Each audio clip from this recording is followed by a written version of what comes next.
Giovanni, e estamos aqui para mais uma aula da nossa Escola de Crescimento Cristão e estamos falando sobre o ministério profético. Estamos na lição 9, onde nós vamos tratar do o poder da voz profética.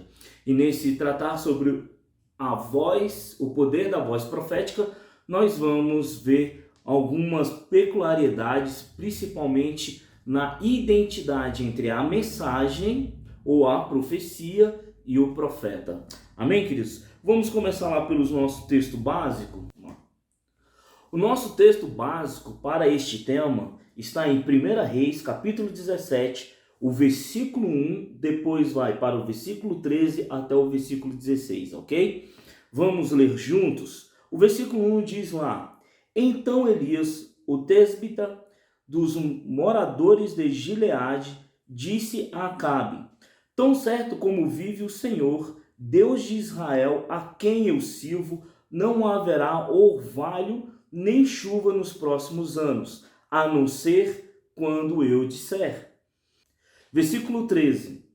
Elias disse a ela: Não tenha medo, vá e faça o que você disse, mas primeiro faça um pãozinho com o que tem e traga-o para mim.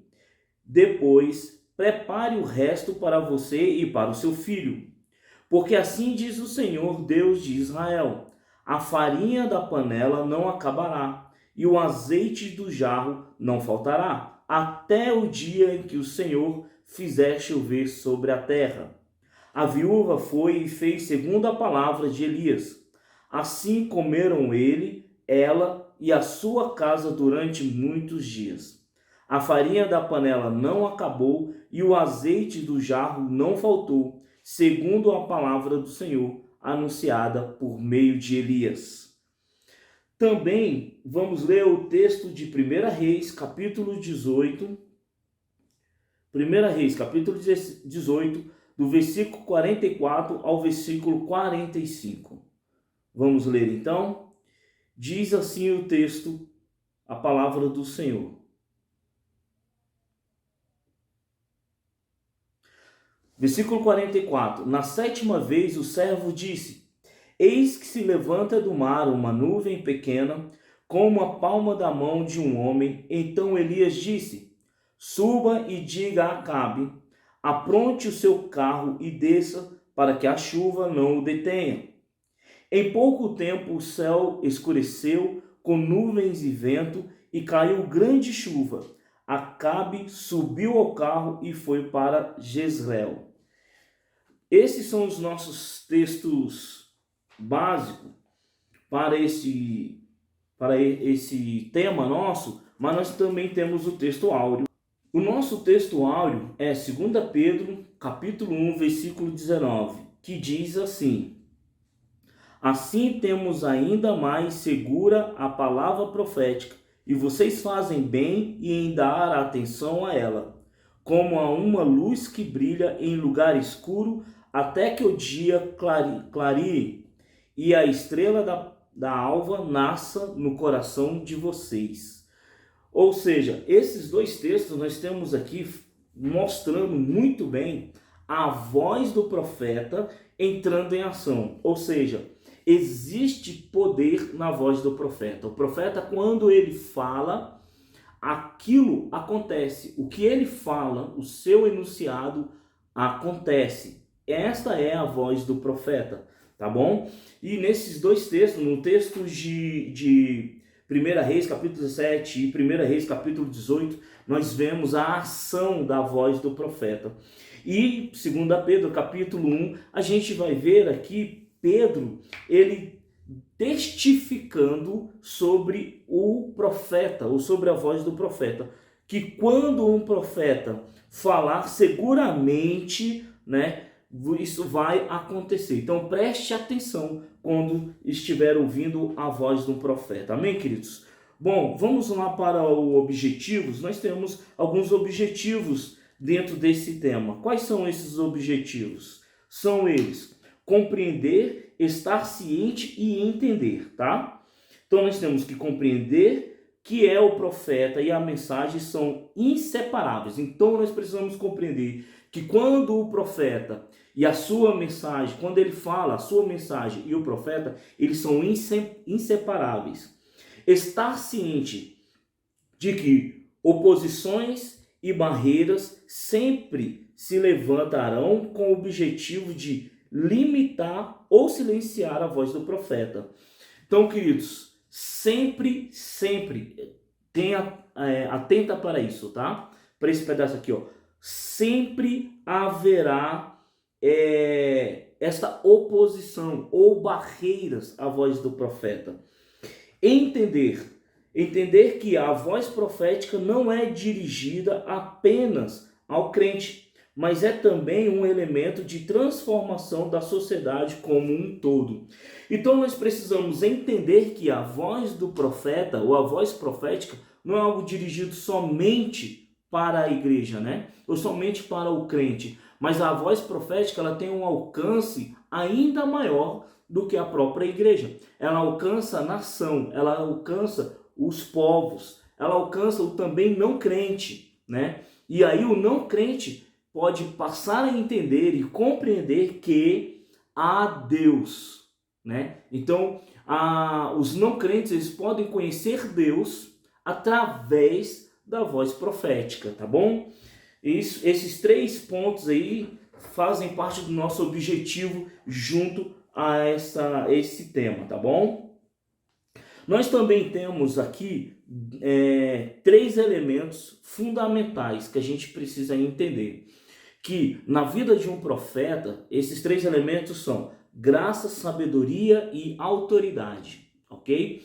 Então, um profeta, ele precisa ter a graça de Deus, ele precisa ter sabedoria e autoridade. Esses 3 pontos não podem faltar na vida de um profeta.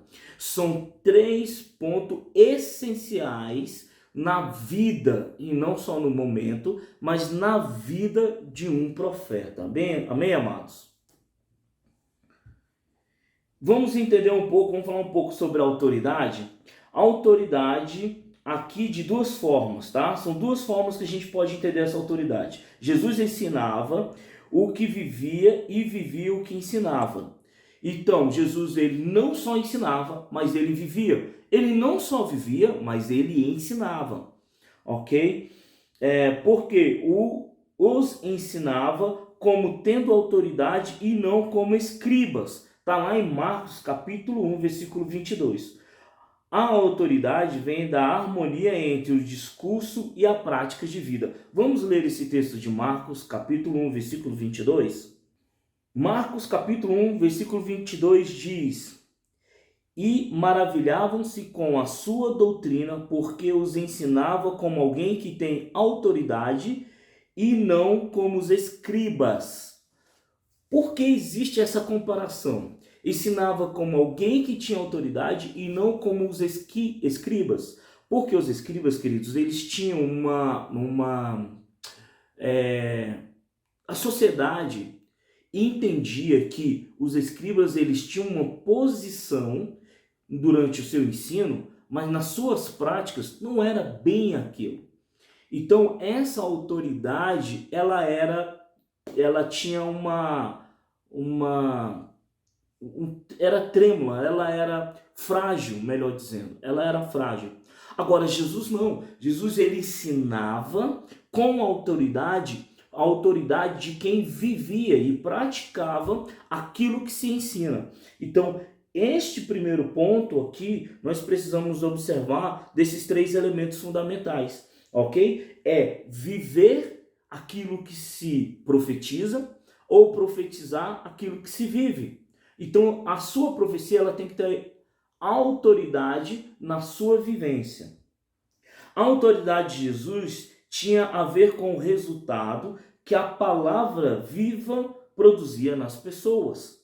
Elas eram transformadas, curadas e libertas. Isso é autoridade. Ou seja, quando Jesus dava uma profecia ou que ele falava sobre a vida das pessoas, havia uma transformação, porque a palavra que Jesus liberava sobre uma vida causava naquela vida transformação.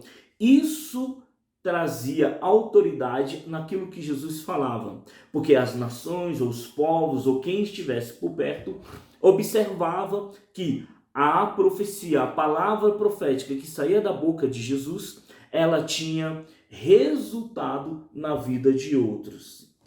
Sem essa autoridade, nosso ensino torna-se mera exposição. A igreja ambiente social e o culto reunião, como diz lá em 1 Coríntios capítulo 2, versículo 4. Vamos ler esse texto?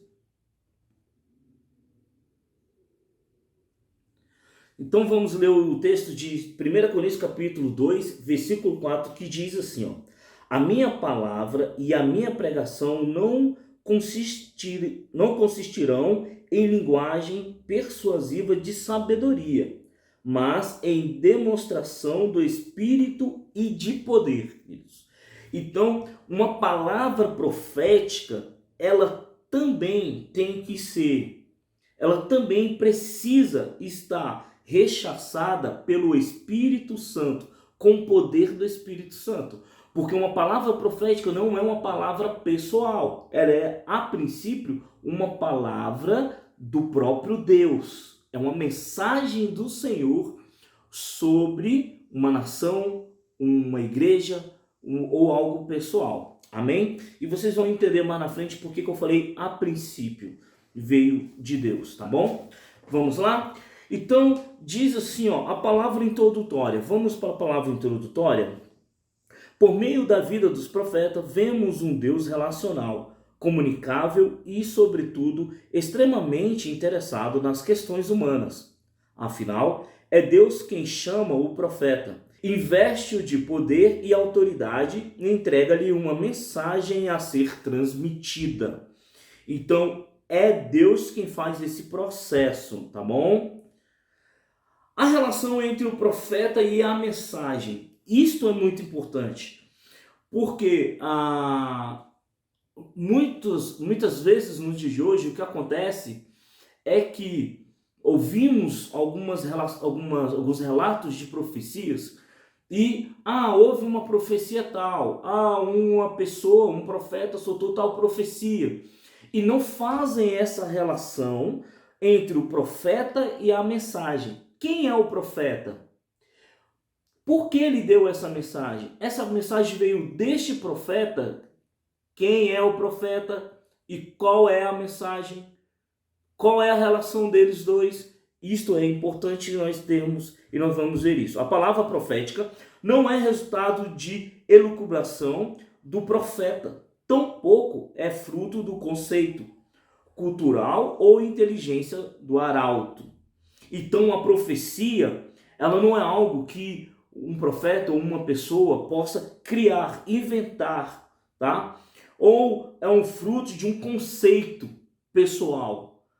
Porque eu penso que tem que ser dessa forma. Eu compreendo, eu entendo nessa direção, então a profecia tem que tomar essa direção. Ou relacionada à cultura ou à inteligência, né?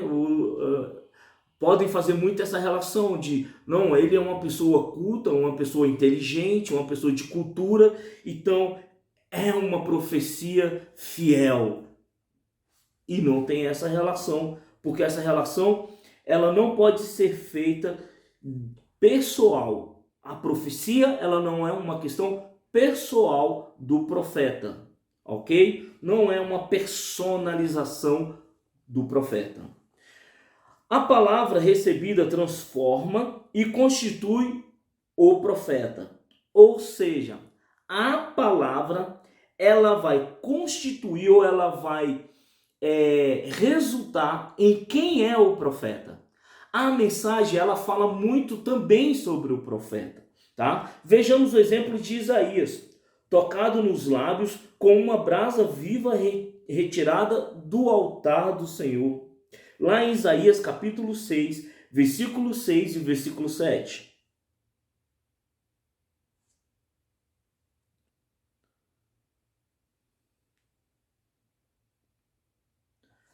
Isaías capítulo 6, versículo 7 diz: porque assim diz o Senhor dos Exércitos, cortem as árvores e construam rampas de ataque contra Jerusalém. Esta é a cidade que há de ser punida. Só há opressão no meio dela. Versículo 7. Como o poço conserva frescas as suas águas, assim ela conserva a sua maldade. Violência e destruição se ouvem nela. Enfermidade e feridas há diante de mim continuamente. Então, esta palavra do profeta Isaías contra Israel, ela veio e ela, olha só, a mensagem do profeta Isaías em relação a Israel também trouxe um resultado sobre a vida dele pessoal, né? Vou repetir a leitura, olha, observem bem. O profeta, ele falou no versículo 6 da profecia sobre Israel, e no versículo 7 ele vem assim, ó, como o poço conserva frescas suas águas, assim ela conserva a sua maldade. Violência e destruição se ouvem nela, na cidade. Enfermidade e feridas há diante de mim. Então, percebam que na profecia de Isaías, ele veio uma profecia sobre a cidade, certo? Que Deus falou sobre a cidade, ou sobre Israel, né? Sobre a nação, né? Mas também houve uma consequência sobre o próprio profeta Isaías, porque sobre ele veio enfermidades. E essa não é a única, uma única vez que aconteceu, né? Nós temos vários outros exemplos sobre isso. Quando um profeta ele vai trazer uma profecia, também causa alguns danos pessoais a ele. Pelo contexto, foi essa a experiência que autenticou o seu ministério e tornou apto para ser enviado. Mas se nesse texto o anjo pegou a brasas com a ajuda de um instrumento, imagina o toque dessa brasa viva nos lábios do profeta. Não era uma experiência que pudesse ser esquecida. Então, meus amados, uma experiência profética, ela traz também uma consequência sobre a vida do profeta. Uma experiência profética, uma mensagem profética, ela causa algo ao profeta. E essa experiência se torna inesquecível para o profeta. Amém? Ainda falando desse tema aqui, nesse ponto, de a palavra recebida transforma e constitui o profeta, nós podemos observar que os profetas Jeremias, Ezequiel e o apóstolo João, para que pudessem profetizar, tiveram de comer a palavra. Tá? E aí vocês podem conferir lá em Jeremias capítulo 15, versículo 16, em Ezequiel capítulo 2, do versículo 8, tá bom? Também Ezequiel capítulo 3, versículo 3, e também Apocalipse capítulo 10, versículos 9 e 10. Observaremos que o que é comer a palavra? Eles tiveram que ter essa como é que eu posso dizer? Essa experiência para se tornarem ou para terem autoridade na sua voz profética. Eles não foram simplesmente expostos à palavra. Eles tiveram de comê-la por completo, né? Eles tiveram que digerir, eles tiveram que aprender, compreender e inserir a palavra no seu interior, como digeri-la, né? O profeta e a sua mensagem estão mais unidos do que se pode imaginar. Sua vida torna-se a própria mensagem. Um profeta e as suas profecias, a sua mensagem, eles não estão separados, não andam cada um para um lado. Eles estão sempre juntos. Sempre a profecia vai acompanhar o profeta. Lembra daquela profecia? Aquela profecia, sim, que aquele profeta deu, aquela mensagem daquele profeta, a profecia e o profeta, a mensagem e o profeta não se separam jamais. Elas estão sempre juntas, tá? O compromisso do profeta com a mensagem. Existe um compromisso pessoal do profeta para com a mensagem. Vamos ver qual é? Nem sempre os profetas falavam por inspiração divina. Lembra que um pouco tempo atrás aqui, alguns minutos, segundos atrás, eu falei que nem sempre a palavra, ou a mensagem, ou a profecia vem direto de Deus? Vamos ver um pouco sobre isso? Nem sempre os profetas falam por inspiração divina. Eles poderiam falar também por pura emoção, como Natã falou ao rei Davi, para construir o templo, lá em 1 Crônicas, capítulo 17, versículo 2.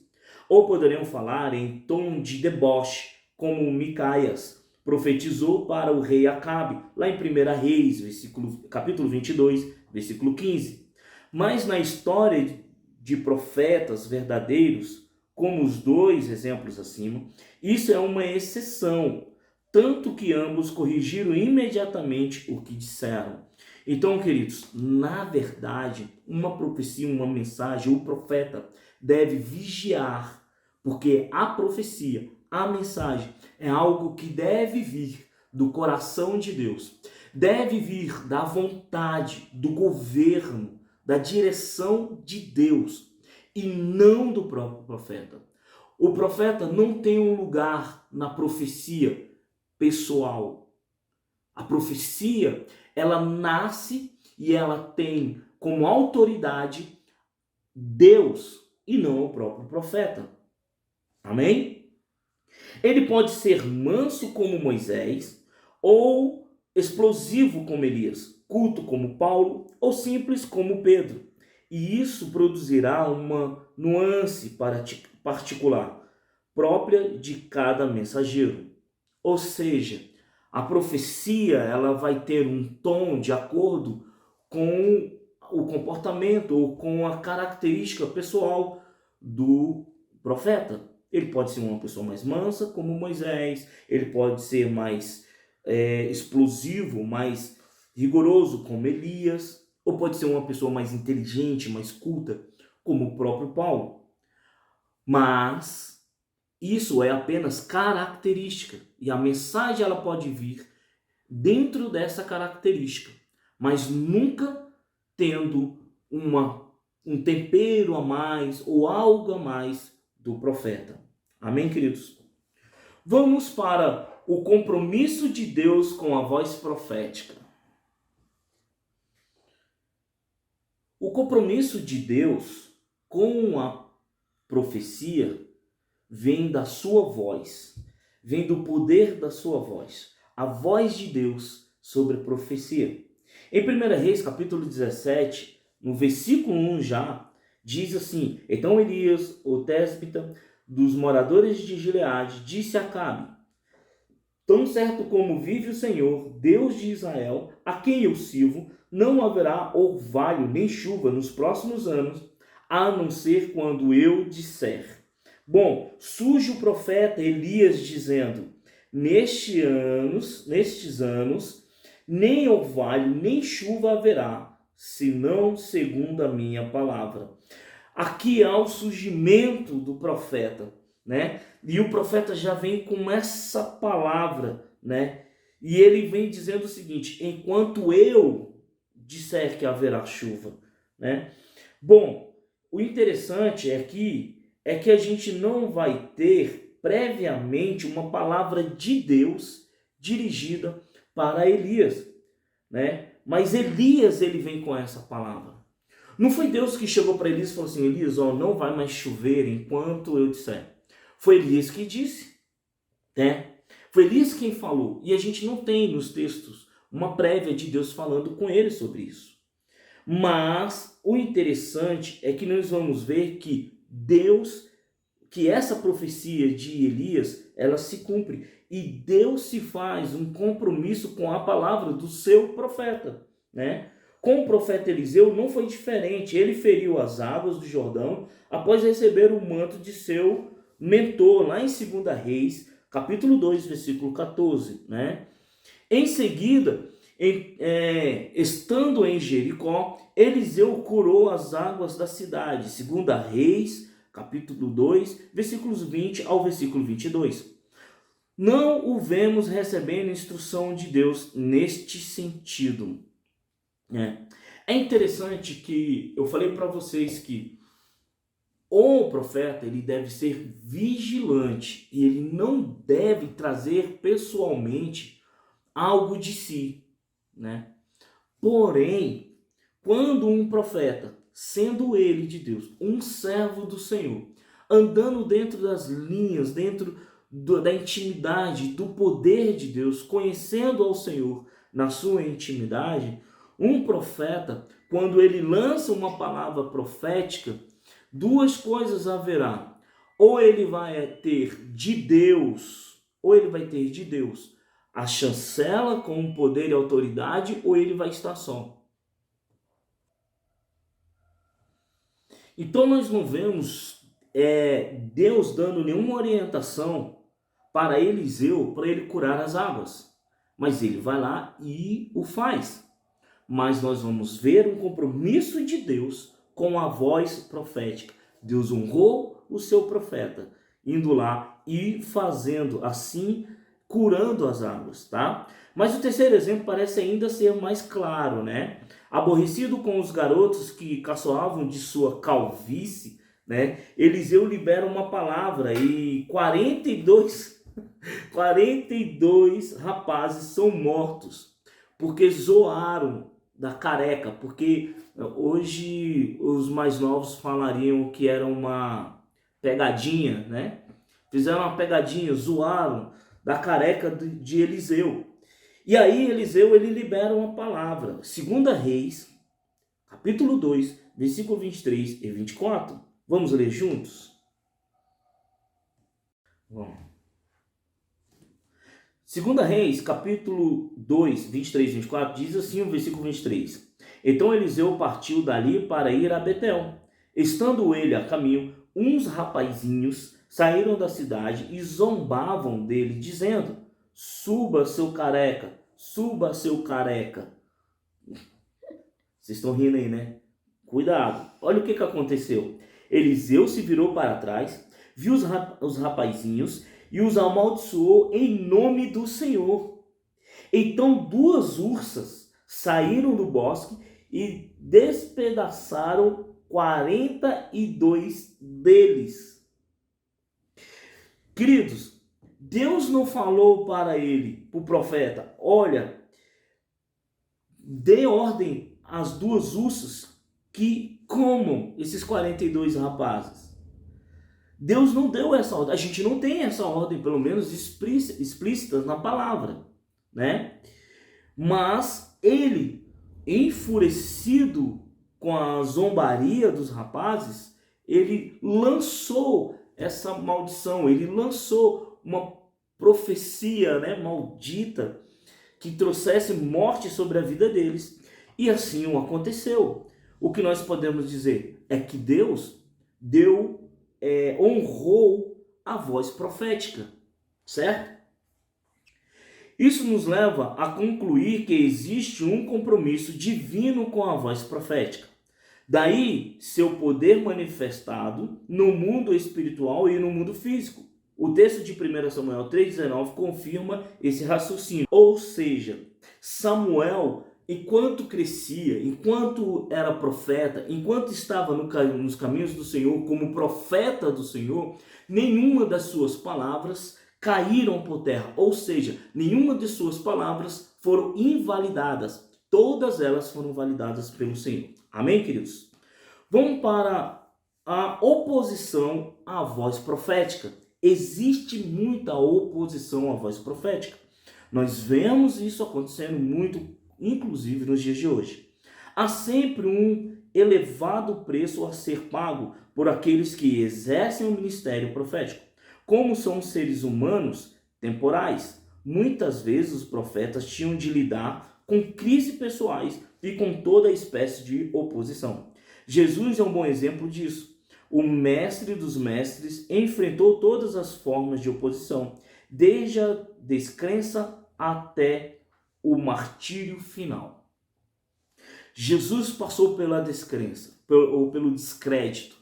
Ele passou pelo descrédito no meio familiar, na sua cidade familiar, né, onde seus amigos, os parentes mais próximos não creram nele. Jesus passou pelo descrédito do templo, Jesus passou pelo descrédito dos que ensinavam, Jesus passou pelo descrédito da grande maioria, a não ser dos seus seguidores. Amém, queridos? Então esta é uma questão que todos nós devemos lidar com ela enquanto profetas, né? Há diferentes formas de oposição. Vamos ver quais são?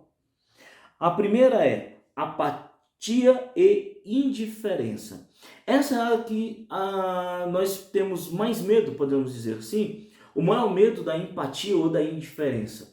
Desde cedo nós temos medo de sermos tratados com indiferença, ou seja, não ser tratado como amigos, ou não ser tratado de uma forma agradável no meio onde está os nossos colegas, por dizermos ou por falarmos, né, a profecia ou a mensagem de Deus. O desprezo à voz profética produzirá a sua dor. Afinal, ninguém espera ser ignorado. Quando isso acontece, ninguém se sente confortável. Jesus sofreu o desprezo de uma nação inteira. A gente pode ver isso lá, e vocês vão conferir esses textos lá em João capítulo 1, versículo 11, e também lá em Atos capítulo 4, versículo 11. Jesus sofreu muito desprezo, né? Outro ponto é a conspiração. Existe muita conspiração contra o profeta ou a voz profética. Em Nazaré, a cidade em que Jesus cresceu, ou seja, o lugar onde todos os conheciam, bem como conheciam sua família, vemos que o desprezo chegou ao nível do ódio, o que levou as pessoas a conspirarem contra sua vida. E a gente pode conferir isso lá em Lucas capítulo 4, versículo 29. O profeta Jeremias fala de uma conspiração contra ele, Jeremias capítulo 11, versículo 19. E o próprio Deus o alerta: até os teus irmãos e a casa de teu pai, eles próprios se hão deslealmente contigo. Então, Jeremias capítulo 12, versículo 6, nós veremos que até a família do próprio profeta não davam crédito a ele ou eram contrário a ele, né? E também, além dessa posição, a gente falou de algumas posições: apatia e indiferença. Nós falamos sobre a conspiração e também uma outra que é a oposição violenta, e essa é a pior delas, né? Quando Jesus fica sabendo da intenção de Herodes em matá-lo, declara a célebre frase: Jerusalém, Jerusalém, que mata os profetas e apedrejas os que te são enviados. Lucas capítulo 13, versículo 34. Esta fala parece dar vida à parábola dos lavradores maus, contada por Jesus em Mateus capítulo 21, versículo 33 ao versículo 41. Né? Parafraseando Martin Luther King, que disse: para criar inimigos não é necessário declarar guerra, basta dizer o que pensa. Ao profeta basta dizer a verdade para angariar inimigos ferozes, que farão de tudo para não serem expostos à luz da verdade. Esse fato pode ser comprovado à morte de João Batista e de também Estevão, lá em Mateus capítulo 14, versículo 1 ao versículo 12, e também em Atos capítulo 7, do versículo 51 ao versículo 60. Queridos, profetas sempre serão perseguidos. Por quê? Porque eles hão de trazer sempre a verdade. E por falar a verdade, que é a palavra de Deus, a palavra de Deus é a verdade, o verbo é a verdade, isso vai trazer o quê? Transtorno a outros, aos pecadores, aqueles que estão com o coração contra a Deus ou contra a vontade de Deus. E isso vai trazer para o próprio profeta perseguição, isolamento, ataque físico mesmo, e o isolamento total. E isso causa muita dor para o profeta. Ok? Então, o profeta, estejam preparados, meus queridos, porque o mundo pode te abandonar. A sua família pode virar as costas para você, mas o Criador, o Senhor dos céus e da terra, Ele estará contigo todo o sempre, até a volta de Cristo. E aí, pela eternidade, você, o profeta de Deus, um servo do Senhor, estará com ele pela eternidade. Amém? 4 características da profecia. 4 características da voz profética. 4. Quais são essas 4 características? Uma voz com devida autoridade, uma voz com influência social, uma voz que direciona, uma voz de esperança em meio à crise. Essas 4 características, elas estão incluídas na voz do profeta. O profeta, quando ele fala, ele é reconhecido por estas 4 características, tá bom? A voz que tem ávida autoridade, ao chamar Jeremias, Deus deixou clara a autoridade da voz profética. Jeremias capítulo 1, versículo 10. Isso significa autoridade sobre autoridades. Profetas validam novas formas de governo. A gente vai poder ver lá em 1 Samuel capítulo 8. Ungem novos reis. Os profetas, eles vão ungir os novos reis. E você vai poder verificar isso lá em 1 Samuel capítulo 10, versículo 1. 1 Reis capítulo 19, versículo 15 e o versículo 16. Eles também corrigem governantes, né? Caso seja preciso, lá em 1 Samuel capítulo 15, versículo 10 e versículo 23. Lá em 2 Samuel capítulo 12, do versículo 1 ao versículo 14. Eles também confirmam a divisão de um reino e o surgimento de uma nova dinastia. Lá em 1 Reis, capítulo 11, versículo 30 ao versículo 39. Então, uma voz profética, ela tem devida autoridade sobre as autoridades. A autoridade do profeta, reconhecida pela sociedade, reconhecida pela nação, uma autoridade vinda de Deus, tá? Uma voz com influência social. Vamos ver um pouco sobre isso? Uma voz com influência social. O texto que narra a chegada de Samuel a Belém revela a importância do profeta para aquela comunidade. 1 Samuel, capítulo 16, versículo 4. Então a sociedade, ela vai reconhecer o profeta. E quando ele chega na sociedade, naquela cidade, a cidade dá o devido reconhecimento. Tá bom? Vamos ver, em um momento histórico em que a nação de Israel estava dividida entre servir a Deus ou a Baal, o profeta Elias tomou a iniciativa de reunir o povo em um grande evento para apresentar uma solução definitiva para o problema. 1 Reis, capítulo 18, versículo 19 ao versículo 21, tá bom? Nenhum outro profeta teria a coragem e a influência para posicionar-se de tal forma e trazer aquele povo de volta aos caminhos do Senhor, eliminando assim as ameaças que riscaria Deus da história da nação escolhida. A gente pode confirmar isso lá no versículo 39 e versículo 40 de 1 Reis, capítulo 18. Meus queridos, uma voz profética, ela influencia uma sociedade. E ele não é influenciado pela sociedade. E isso a igreja tem que aprender com os profetas do Senhor. A igreja, ela tem que dar ouvidos ao profeta do Senhor, para que ela não seja influenciada pela sociedade, mas que ela influencie a sociedade. Como profetas que somos do Senhor, a gente deve influenciar a sociedade e não ser influenciados por ela, no nosso comportamento, nas nossas falas, na nossa forma de viver. Mas nós devemos transmitir à sociedade a voz profética de Deus, como viver, como se estabelecer, como se comportar, como falar. Amém, queridos? Este é o papel de um profeta. Amém? Uma voz que direciona. Vamos ver a voz profética que direciona. Quando as pessoas precisavam tomar uma decisão, normalmente recorriam aos profetas, como os navegadores que olhavam para as estrelas e a fim de decidirem sobre as suas rotas, elas buscavam nos conselhos dos profetas o caminho certo a seguir.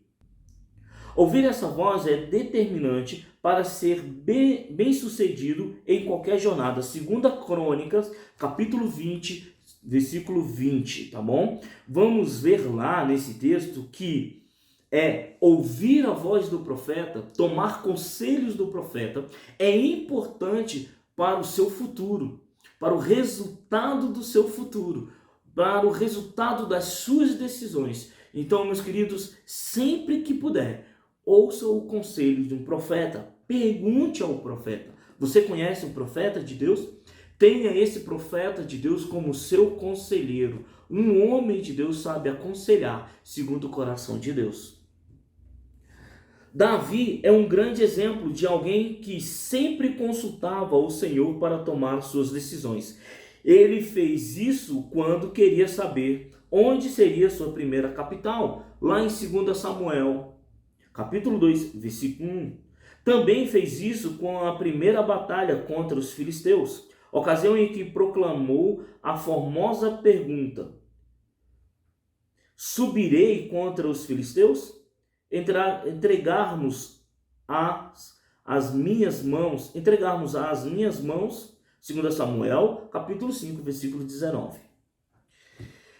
Então, queridos, uma voz que direciona é a voz do profeta. Estar atento à voz do profeta é tomar a direção certa, a direção correta. Amém? Uma voz de esperança em meio a crises. Você está com a sua vida em crise? Você está com problema? As coisas estão complicadas, seja ela no casal, seja ela financeira, seja ela familiar, seja ela na sua empresa, seja ela... Qual é a crise que você está passando na sua vida? Procure um homem de Deus. Ouça um profeta do Senhor. Conheça essa autoridade profética sobre a sua vida. E aí você vai ter nele uma esperança para que você possa sair da sua crise. Vamos ver alguns exemplos desses. Após a infeliz ideia de Davi de realizar um censo nacional, a nação passou a ser castigada por uma epidemia que matou 70 mil homens. Em meio a essa crise, a resposta de Deus, que restauraria a paz à nação, veio a voz profeta Gade. A voz profeta de Gade. 2 Samuel, capítulo 24, versículo 18 ao versículo 25. O rei Sírio, na sua cruzada contra a cidade de Samaria, ele ficou sem alimentos. E ficando sem alimentos, a cabeça de um burro chegou a custar 80 barras de prata.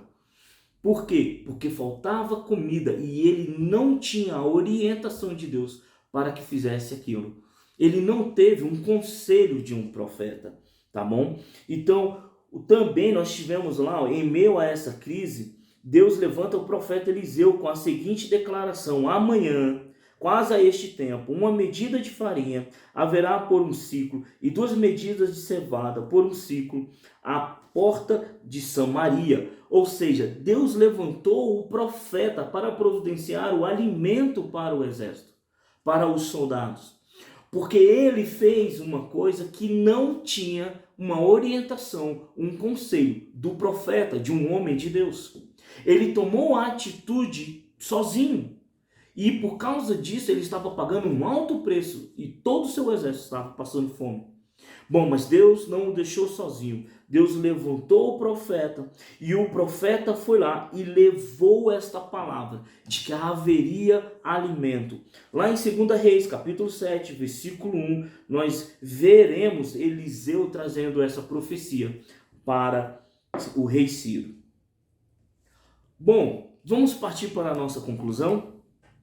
A voz profética é a voz de Deus, de um Deus justo, um misericordioso e compassivo.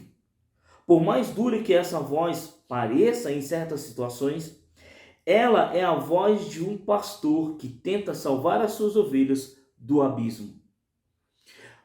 É como os pais e filhos. Nem sempre as palavras dos pais para os seus filhos vão ser palavras doces, lindas, de compreensão e falando: filho, vai, faça mesmo aquilo que está no seu coração.